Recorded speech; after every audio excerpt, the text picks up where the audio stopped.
ہم مسلمان بیٹھنے والے نہیں ہیں. مسلمان تو اپنے دین و مذہب کی خاطر، اپنے اسلام اور شاعری بقا کے خاطر خندۂ پیشانی کے ساتھ پیش کرنے کو تیار ہے.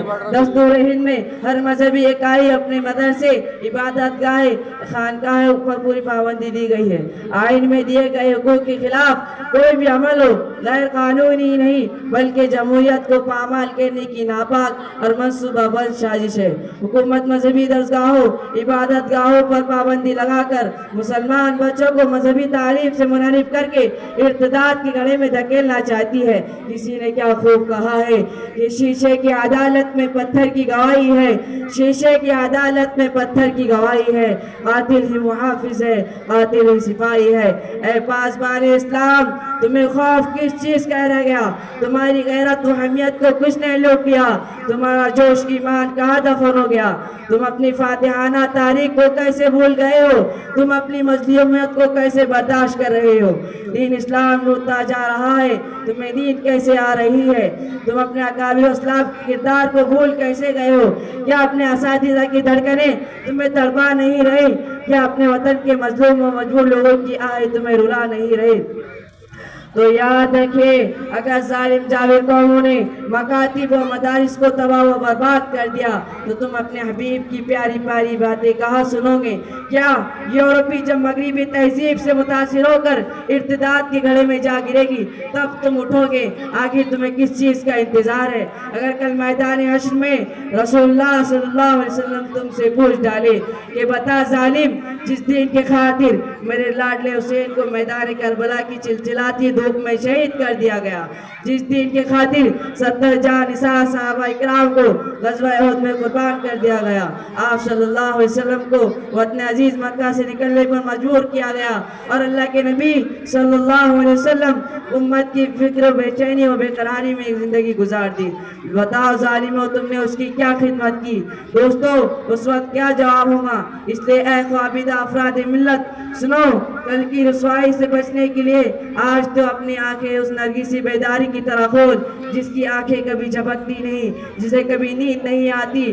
دشمنوں نے ہمارے مذہب پر حملہ کیا، ہمیں برباد کر دیا، لیکن اے چشم بیدار جو انسانیت کی نگرانی اور کمزوروں کی پاسبان تھی، وہی اب تک سو رہی ہے اور ذرا بھی نہیں دیکھتی کہ حالات حوادثات میں کتنا انقلاب آ گیا. اے مرد مسلمان، تمہیں دین مدین کے محافظ ہو، تمہیں دین محافظ کے مدین ہو، تمہیں نبی امی کی تعلیمات کے مبلغ ہو.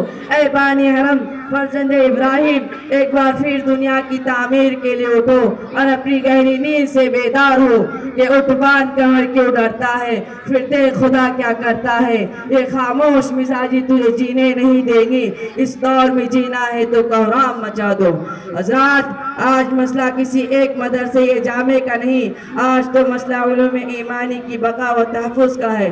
آج پوری انسانیت دشمنان اسلام کی نشر کشی کے لیے قسم کھا چکی ہے، وہ خندق کی آگ میں کودنے کے لیے تیار ہے، وہ بد اخلاقی کے دلدل میں ڈوب رہی ہے. ایسے نازک وقت میں ڈوبتی کشتی کے ملا آپ کی سوا کوئی نہیں. امت کی شکستہ حالی کو خوشحالی میں تبدیل کرنا آپ ہی کی بس کی بات ہے. اے عزیزان وطن، آج آپ کو عصر جدید کے چیلنجوں کا ڈٹ کر مقابلہ کرنا ہوگا، نئے نئے فتنے خطرات کا دندان شکن جواب دینا ہوگا. آج اس تعطل کو ہر حال میں توڑنا ہوگا اور اپنے اندر وہ اٹل و قوت ہمت کا پہاڑ پیدا کرنا ہوگا جس پر نہ دنیا کی کوئی شہنشاہیت غالب آ سکے، نہ دنیا کی اس پر کوئی بادشاہت فتح یاب ہو سکے. اب آخر میں دعا ہے کہ اللہ ہم سب کو عزم مصمم اور پختہ ہمت عطا فرما، کوتاہیوں کو معاف فرما، اور جب محشور ہوتے تیرے دین کے ان سپاہیوں میں ہو جنہوں نے اپنے آخری وقت تک اپنی جگہ نہ چھوڑی اور تیرا جھنڈا اپنے نحیف و ناتواں ہاتھوں میں لیے ہوئے اپنی آخری سانس تک اسے گرنے نہ دیا تاکہ خود گر گئے. اللہ رب العزت ہم تمام مسلمانوں کو دین کی صحیح سمجھ نصیب عطا فرمائے اور ان باتوں پر عمل کرنے کی توفیق عطا فرمائے. اب آخر میں اپنی تقریر کو اس شعر سے ختم کرتا ہوں کہ تمہارے دین کا دشمن بڑا فریبی ہے، تمہارے دین کا دشمن بڑا فریبی ہے، جلوس و احتجاجوں سے کچھ نہیں ہوگا، اسے اتحاد اور عقل سے مارو، گرجتے گونجتے نعروں سے کچھ نہیں ہوگا. وما علینا الا البلاغ. ماشاءاللہ.